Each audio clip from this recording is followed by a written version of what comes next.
Claro, él relata en el libro de Lucas, en el Evangelio, lo que ya les comenté, hasta el punto en que Jesús resucita entre los muertos y les da pruebas a sus discípulos de que está vivo, de que es el Señor. Les encomienda llevar las buenas noticias. Y entonces en el segundo libro, él comienza con los discípulos que están compartiendo con Jesús durante varias semanas después de la resurrección. Y él les está hablando acerca de este reino de Dios que ha venido y de este capítulo nuevo que él está abriendo a través de su muerte y de su resurrección. Y claro, les dice que ellos van a llevar el evangelio desde Jerusalén hasta otros pueblos y de allí hasta los confines de la tierra. Y claro, los discípulos que están llenos de pasión por el Señor, lo ven resucitar, saben que Él es el Hijo de Dios, pues están listos para ir. Pero Él les dice, ustedes tienen que quedarse aquí y tienen que esperar la promesa. Vendrá otro consolador, había dicho Él en los capítulos anteriores a su muerte. Vendrá un consolador, les conviene esperar, espérense, y vendrá quien les va a dar poder para ser mis testigos. Y entonces aquí tenemos a los discípulos.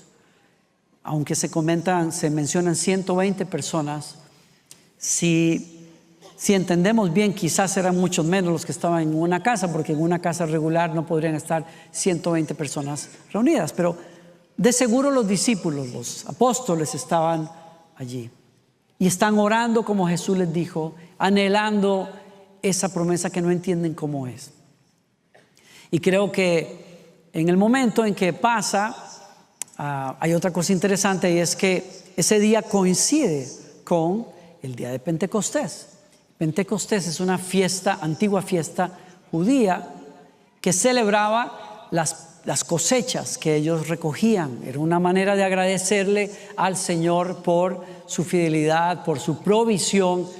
Pero en la época de Jesús tenía otro significado también, porque los judíos ahora están celebrando también ese capítulo nuevo que se había abierto para la nación de Israel cuando después de 400 años de ser esclavos en Egipto, Dios había enviado a Moisés, los liberó por la mano poderosa de Dios, los llevó al Sinaí, y en el Sinaí, en medio de una manifestación tremenda de poder, Dios le entrega las tablas de la ley a Moisés y hace un pacto con ellos y ratifica en ese pacto que ellos son el pueblo de las promesas y de los pactos de Dios, algo que Dios le había dicho a Abraham en la antigüedad y que comienza a concretarse a través de Moisés cuando Israel comienza ese nuevo capítulo. Es curioso porque en ese día hay gente judía y convertidos al judaísmo que están viniendo de todas partes del mundo para estar en Jerusalén y ser parte de esa fiesta. Es por decir así como una casualidad que todas esas personas estuvieran allí y presenciaran lo que está a punto de pasar. Creo que a los discípulos, yéndome para lo que pasó ya, a los discípulos los habrá tomado por sorpresa, quizás como algunos de nosotros nos tomó la tormenta hace unos días. O sea, nos habían dicho que iba a ser fuerte, lo que fuera y tal, y estábamos, bueno, ok, pero la cosa fue más de lo que imaginábamos. Yo pensaba en esto con respecto a ese viento recio, porque una cosa es una brisa y otra cosa es un viento recio, como dice la traducción de la Reina Valera. Una ráfaga fuerte de viento que llenó, la otra cosa que me llama la atención, llenó toda la casa. Y entonces se aparecen lenguas que dice el escritor como de fuego, que se reparten sobre la cabeza de todos, y todos comienzan a hablar en idiomas que la gente que escucha el estruendo se reúne, los escucha y entiende que están hablando de Jesús, están hablando maravillas de Dios. Cada uno le entendió en su propio idioma. Fue el nacimiento de la iglesia llena del Espíritu Santo que hoy conocemos. Y me llaman la atención varias cosas que quiero hablarles a ustedes, porque hay por lo menos 3 elementos aquí que hablan mucho del mover y de la persona del Espíritu Santo. Habla de viento, habla de fuego y habla de lenguas. Y el viento, si nos detenemos un momento, está en todas partes en la Escritura, no solamente como un fenómeno físico. El viento es una manifestación de la presencia de Dios operando en el mundo y en medio de su pueblo. ¿Se acuerdan ustedes que la Biblia dice que el Espíritu Santo se movía sobre la faz de las aguas, revoloteaba sobre la faz de las aguas? En el principio, cuando se nos dice que el mundo estaba en caos y que el Espíritu Santo se movía sobre las aguas, hay una referencia interesante allí, porque la palabra que se usa para el Espíritu en esa ocasión, como en otras ocasiones, es la palabra que se usó aquí para hablar de ese viento recio. Se nos dice a nosotros también que hubo un viento recio, fuerte, que sopló sobre el Mar Rojo. ¿Se acuerdan ustedes que cuando los israelitas estaban allí, Faraón detrás de ellos y tenían que cruzar el mar, un viento fuerte corrió toda la noche y secó las aguas y las partió literalmente en dos? No podemos decir que la Escritura esté diciendo que el Espíritu Santo estaba soplando allí. Dice que fue un viento muy fuerte, pero la palabra que se usa es la misma palabra que se usa para el viento del Espíritu Santo en esta ocasión. El Espíritu Santo, o el viento de Dios también, ¿se acuerdan ustedes? Un viento trajo carne a los israelitas cuando estaban peregrinando en el desierto, y Dios les dijo que les iba a proveer carne en el desierto, y un viento fuerte trajo una cantidad de aves impresionante al desierto. Israel se sació su necesidad. Hubo viento también que el profeta dice que cuando Dios le habló de cómo iba a restaurar a Israel, ¿se acuerdan ustedes? Tuvo una visión en donde vio huesos secos, y el Espíritu Santo le dijo: háblale a sus huesos secos. Y el viento sopló sobre esos huesos y se convirtieron en un ejército, y Dios dijo: ese es mi pueblo. Es el viento del Espíritu Santo. En otras partes de la Biblia, la misma palabra quiere decir el aliento de Dios, el viento de Dios, el aliento de Dios. Eso es lo que dice Lucas, que llenó la casa donde fueron llenos del Espíritu Santo. Esa es una palabra, por cierto, me llama la atención que la misma palabra que se usa aquí cuando dice eso llenó la casa, el viento llenó la casa, es la misma palabra que en la antigüedad se usó. Para los de ustedes que quieran estudiarlo, en Primera de Reyes, cuando ellos edificaron el templo, dice que la gloria de Dios llenó la casa, al punto de que no podía nadie entrar, porque la gloria de Dios era tan fuerte que nadie podía entrar a ministrar. Esa potencia, esa llenura fue lo que llenó la casa donde los discípulos fueron llenos del Espíritu Santo. Ese es el día de Pentecostés, en donde la presencia de Dios fue viento para ellos. La segunda cosa interesante fue fuego para ellos. Fueron, como dice la Escritura, como llamas de fuego que se repartieron. Es otra manifestación del Espíritu Santo en la Biblia. El Espíritu Santo en la Biblia, por ejemplo, se acordarán ustedes que cuando Dios le ordenó a Moisés que construyera una tienda de reunión en donde Dios iba a vivir en medio de su pueblo, cuando esa tienda se termina, la gloria de Dios toca esa tienda en una manera muy especial, una columna de fuego sobre la tienda. Es un fuego que habla de la gloria manifiesta de Dios entre su pueblo. Fue lo mismo que pasó ese día de Pentecostés. Lo interesante aquí es que en la antigüedad, en ese tabernáculo, la gloria de Dios se manifestó como una columna de fuego, pero aquí no es una, aquí son muchas llamas repartidas sobre los creyentes, porque pareciera decirnos a nosotros que estamos presenciando el capítulo nuevo del Espíritu Santo, en donde el templo no está en una tienda en el desierto, no está en el templo de Herodes que ellos conocen en ese momento.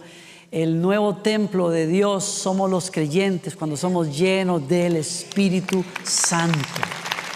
Somos tú y yo somos templos movibles, andantes del Espíritu Santo.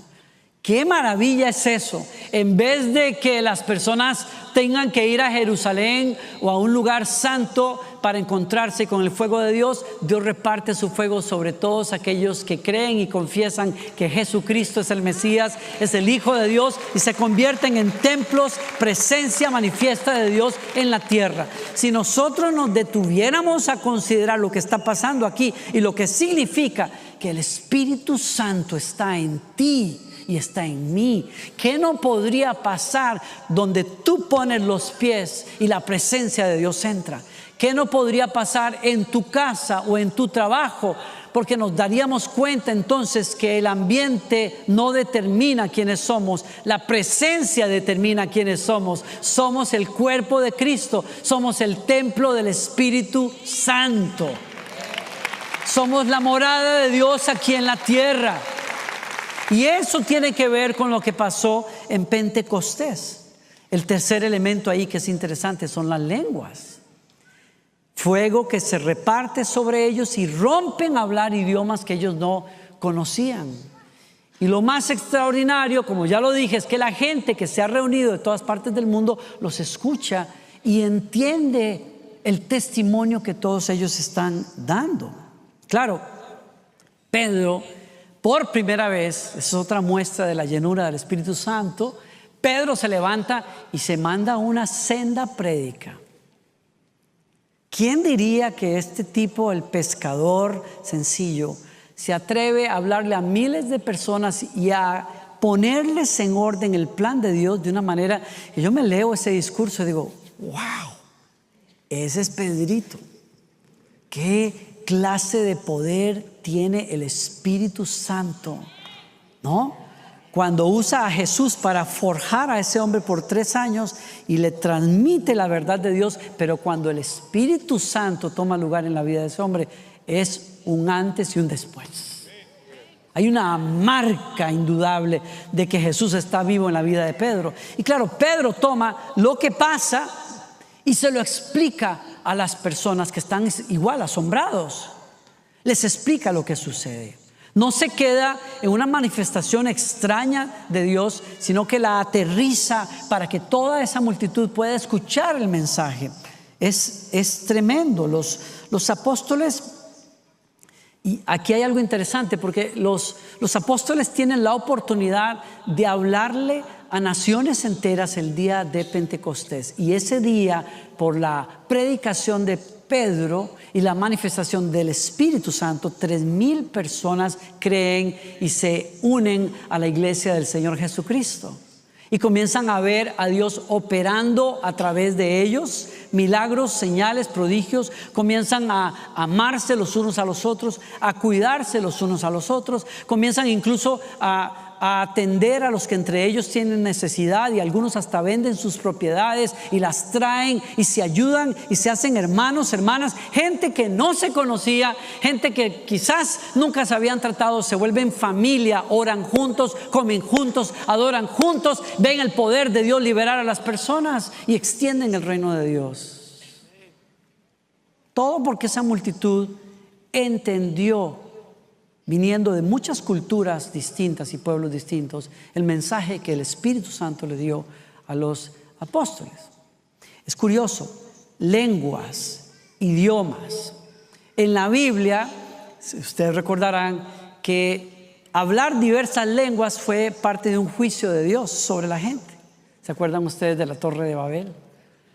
A partir de allí, las personas estas que arrogantemente querían supuestamente llegar al cielo no pudieron seguir la obra. ¿Por qué? Porque Dios confundió las lenguas de ellos. Fue un juicio de Dios.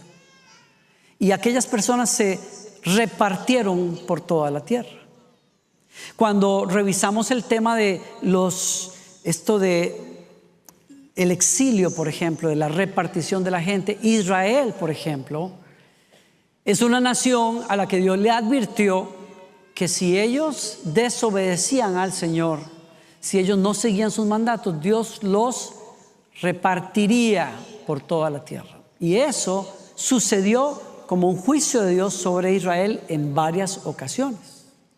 Ahora vengamos al libro de los Hechos y el día de Pentecostés, porque lo curioso aquí es que los exiliados, los judíos que ahora viven en todas partes del mundo, que son judíos, que los une la fe judía, pero que son una mezcla de culturas porque viven y hablan otros idiomas, ahora vienen en el día de Pentecostés a adorar a Dios en Jerusalén, y los que están repartidos de pronto oyen en los labios de apóstoles que experimentaron la repartición de las lenguas, hablarles en su propio idioma, para que todos al creer dejen de ser los expatriados y vengan a ser un solo pueblo como Dios lo había profetizado a través de Israel. El día de Pentecostés, dicen algunos, es el día del fin del exilio de los israelitas, porque Dios cumple las promesas que de años les había dado a los israelitas, de que un día del norte, del sur, del este y del oeste los reuniría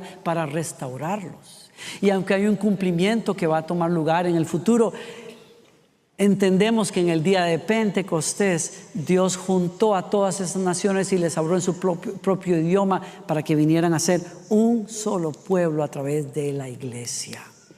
Fue el fin de una maldición, por decirlo de alguna manera, y la bendición que trae el Mesías, que es que recoge a todos los exiliados y los pone bajo su pastoreo. ¿Quién dice amén a eso? Es maravilloso lo que está pasando ahí.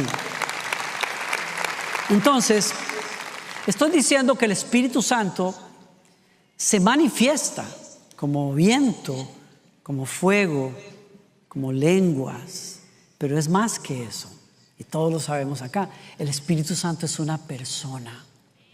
Por lo tanto, todo aquel que recibe a Jesús y que lo conoce, tiene que entender que hay la posibilidad de que tengamos una comunión íntima con el Padre y con nuestro Señor Jesucristo a través del Espíritu Santo.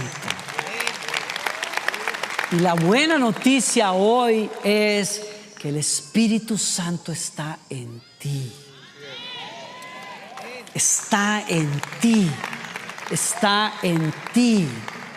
Y tú puedes tener comunión con Dios, no porque seas buena gente, no porque sepas mucha Biblia, pero es importante que las conozcamos, no porque tengas una cara linda, no, simplemente porque el Espíritu Santo está adentro de ti. No va y viene, está, vive, permanece. Tú eres hijo, hija de Dios, no hay otra explicación. La única explicación para que tú tengas hambre de las cosas de Dios, la única explicación para que tú puedas orar a Dios, la única explicación para que tú puedas comprender las Escrituras tiene que ver con la presencia y el ministerio del Espíritu Santo en tu vida. Y mi invitación hoy es a que nos abramos al poder del Espíritu Santo. Nos abramos a la habilidad que el Espíritu Santo nos da. Nos abramos a el poder que nos quiere dar para que le hablemos a otras personas, le demos testimonio a otras personas de Jesucristo. Es el aliento de Dios, es el soplo de Dios. Y lo hermoso de esto es que el soplo de Dios es un soplo de vida. Siempre inyecta esperanza, siempre inyecta vida, siempre restaura, siempre levanta a las personas. Es el poder del Espíritu Santo como un viento que sacude el polvo de tu vida, que sacude la basura de tu vida, que sacude lo que no sea de Dios, que te cela para Dios, que te santifica para Dios, que te corrige cuando te equivocas, que te enseña el camino cuando tú lo invitas, que te guía para que llegues a tu destino. Es el Espíritu Santo el que te hace como Cristo. Está operando en ti todos los días. Y claro, mi esposa comentaba que todos nosotros tenemos habilidades, poderes para hacer ciertas cosas. Hace unos días me decían, ayer de hecho estaba con unos amigos que me decían, me felicitaban por el vestido que llevaba mi esposa la primera noche del Congreso de Mujeres, porque ella se llenó la boca contando de que yo lo había pintado o que había decorado, y lo hice a regañadientes porque realmente yo le digo a ella, yo sé pintar, pero otra cosa es pintar tu vestido 2 o 3 días antes de la conferencia. ¿Y qué pasa si con un poco de líquido o hago unas manchas? Pues ustedes saben, cuando uno pinta, por más cuidado que tenga, yo estaba tratando de utilizar bien el pincel, no encuentro los pinceles correctos, la pintura se siente distinta a cuando uno pinta en óleo, por ejemplo, el lienzo es distinto, esta tela tiene un cierto brillo, cede, y entonces cuando le pongo una cierta pintura, se corre la pintura. Dije, ¿qué voy a hacer? Yo estoy sudando todo el rato. Y ella, no, que tú lo puedes hacer. Sí, mija, porque no eres tú la que está haciendo esto. Tuve un estrés tremendo haciendo esa cosa, pero mi punto es,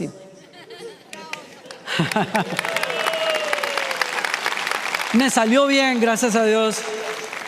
Yo tengo esa habilidad, pero hay habilidades que no tengo, y les podría comentar varias. Tengo varias habilidades de las que carezco. Aunque usted no lo crea, socialmente, por ejemplo, no soy tan hábil. Yo tiendo a ser más tímido, tiendo a ser más callado, yo esquivo a las personas desconocidas, me cuesta mucho entablar una conversación. Algunos de ustedes ya se dieron cuenta hace años, me cuesta mucho entablar una conversación, y después de un rato de estar conversando, yo por mis adentros digo, ¿y ahora qué voy a hacer? Porque se me acabó el tema, ya yo no sé qué más hacer. Yo admiro a personas que, como mi esposa, eso es dele y dele y dele y dele, y yo digo, Dios mío, ¿cómo van hilando? Yo me siento a verla aparte, porque igual cuando estamos compartiendo y ella está presente, ella se lleva el show, ella habla, ella cuenta, ella se ríe, y yo me siento a verla. Yo digo, qué habilidad más bella, yo quisiera tener esa habilidad. La única vez en la que yo hablo mucho es cuando agarro un púlpito, para bendición o no de ustedes, pero yo no tengo esa habilidad. Tiene que ser que yo hable en público, tiene que ser que alguien me ayuda, y ese es el Espíritu Santo. Iba a decir algo más. En realidad, miren, si la vida cristiana se tratara de nosotros imitar a Cristo, tratar de llegarle lo más que podamos, estamos fracasados todos. Porque por más que uno le ponga ganas, jamás le llegaremos ni cerca a imitar a Cristo. Pero el Espíritu Santo sí puede. Eso es otro rollo. Esa es otra gasolina. O sea, si tú quieres seguir a Cristo sobre la base de la religión, que te vaya bien. Yo lo he intentado y me va muy mal. Yo trato de portarme de cierta manera, poner cierta cara, actuar así, vestir así, pero eso no dura mucho. Uno no puede ser como Cristo usando la gasolina de nuestra humanidad y de la religiosidad. Uno necesita un poder más grande, y ese es el Espíritu Santo. Ese es el Espíritu Santo. Es maravilloso. Esa persona sopla desde adentro de nosotros vida, genera vida. Nos llena de paz, nos llena de esperanza. Es el Espíritu del Señor. Es fuego también. Es fuego que aviva. Es fuego que te enciende, fuego que te da pasión por Dios. El Espíritu Santo es fuego que te llena de la gloria de Dios, te llena de la presencia de Dios. Y yo anhelo más de ese fuego. ¿Y usted? Yo anhelo vivir encendido por el Espíritu del Señor. El Espíritu del Señor, ese fuego, es ese entusiasmo que da el Espíritu Santo a los que le dan lugar. Por eso creo yo que el apóstol nos invita, y esta es mi invitación para ti hoy. El apóstol nos invita: sean llenos del Espíritu Santo.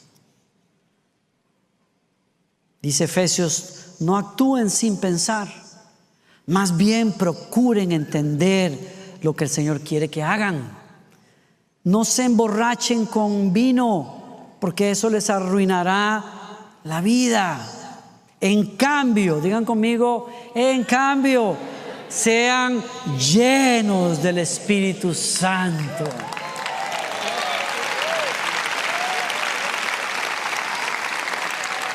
Y me encanta. ¿Quieren leer conmigo? Siga leyendo ahí, porque claro, Usted me dirá, ay, qué bonito suena eso, ser lleno del Espíritu Santo, pero yo no estoy en Pentecostés, yo no estoy. ¿Y cómo se hará eso? ¿Cómo se come eso, pastor?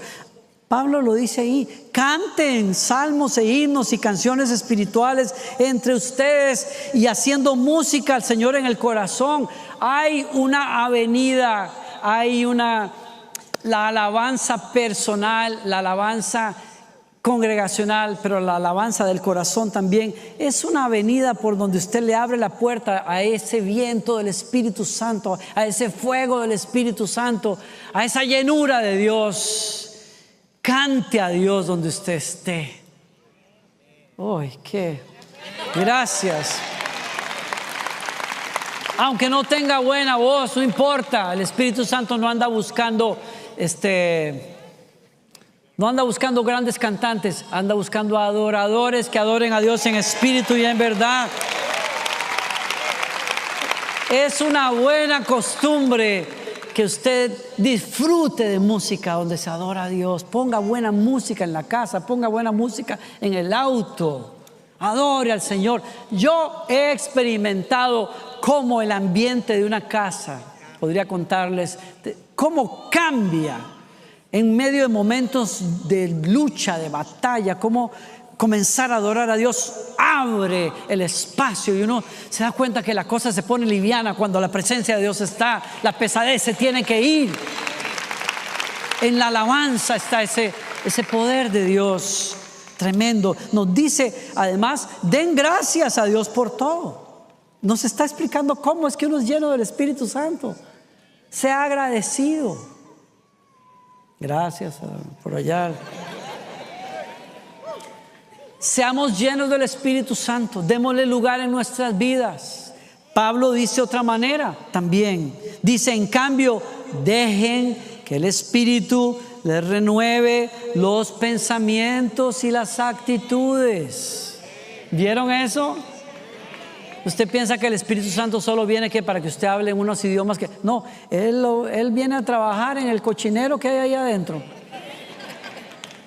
El montón de tonteras que usted a veces quiere estar pensando, el Espíritu Santo, si usted le da lugar, le va a cambiar su manera de pensar, le va a cambiar sus actitudes. Yo lo he experimentado también tantas veces, y cuando ustedes quieran orar por su pastor, oren por eso. Que yo le dé más lugar al Espíritu Santo para que me cambie los pensamientos y las actitudes, porque a veces, usted no vive conmigo, pero mi esposa sabe. A veces mi actitud es como, necesito al Espíritu Santo, necesito. Dice el apóstol: pónganse la nueva naturaleza, creada a la semejanza de Dios, quien es verdaderamente justo y santo. Necesitamos al Espíritu Santo, que nos cambie actitudes donde estamos pegados ahí. Miren qué belleza como lo dice Pablo. Pablo dice que el Espíritu Santo nos da fuerza en medio de la lucha. Dice Pablo: sobre todo, oren a Dios en todo tiempo. ¿Quiere ser lleno del Espíritu Santo?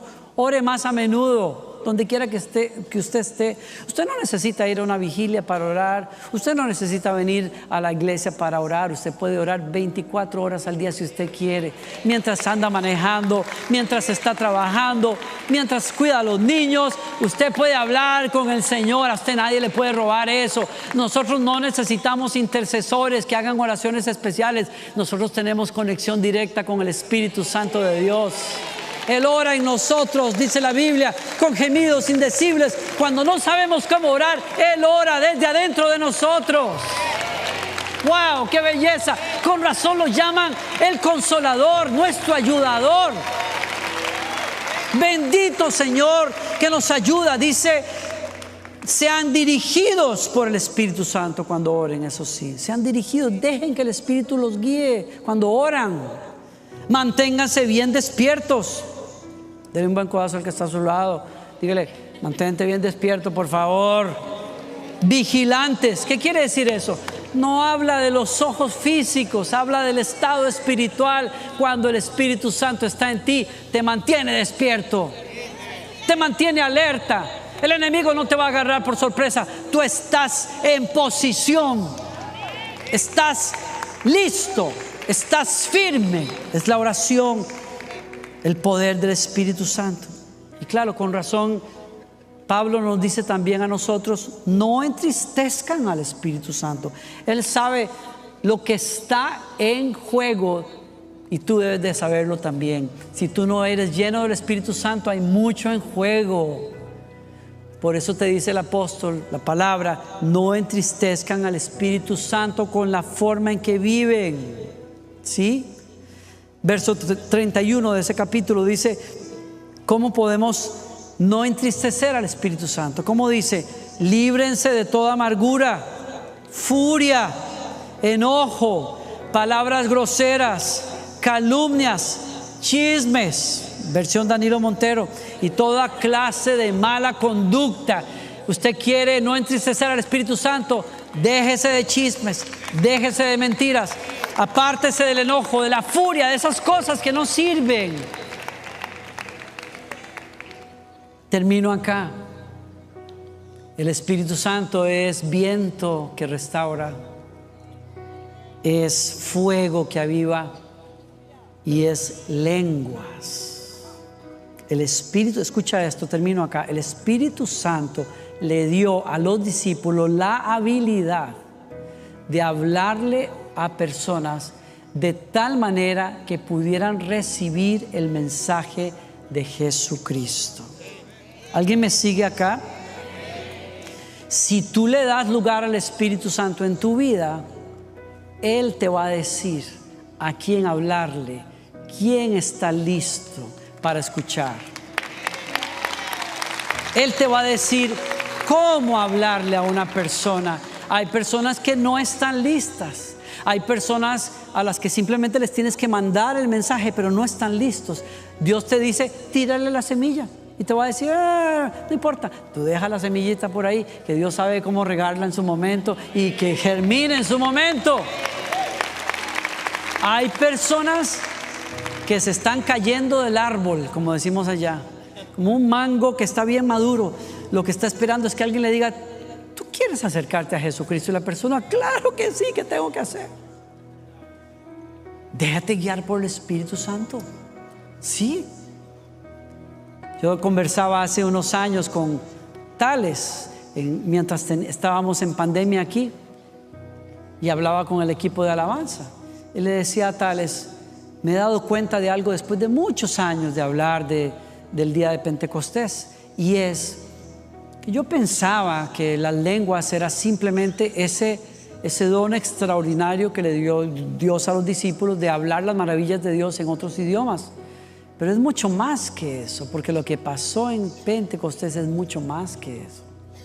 Nos podemos quedar en el milagro de hablar en otras lenguas, pero realmente lo que pasó allí es que ellos entendieron el mensaje porque lo codificaron para cada uno de ellos en particular. Y cuando el Espíritu Santo te llena, te da el código para un amigo tuyo, te da el código para una vecina tuya, te da el código para un profesor, te da la creatividad, la manera, la ilustración, la historia, el momento, la tónica para que el mensaje llegue y el poder del Espíritu Santo cambie a la persona. Entonces, yo creo que más que pedir que hablemos en lenguas, que es maravilloso, más que experimentar esas cosas extraordinarias del Espíritu, necesitamos que Él nos llene para ser testigos de Jesucristo donde quiera que estemos. Amén. Testigos poderosos de Él. ¿Alguien recibe esa palabra esta tarde? Démosle gracias, déle ese aplauso al Señor. Ponte de pie donde estás, déle ese aplauso a Él y abre los brazos y dile, Señor, lléname de tu Espíritu Santo. Bienvenido, Espíritu Santo. Toma tu lugar en nuestras vidas. Te pedimos perdón, Señor, si no te hemos dado lugar, si te hemos entristecido con nuestra manera de vivir. Pero hoy abrimos estas manos, Señor, estos brazos.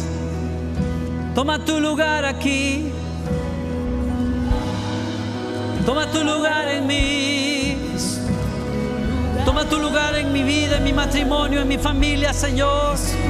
Oh, Señor. Habita en este Señor.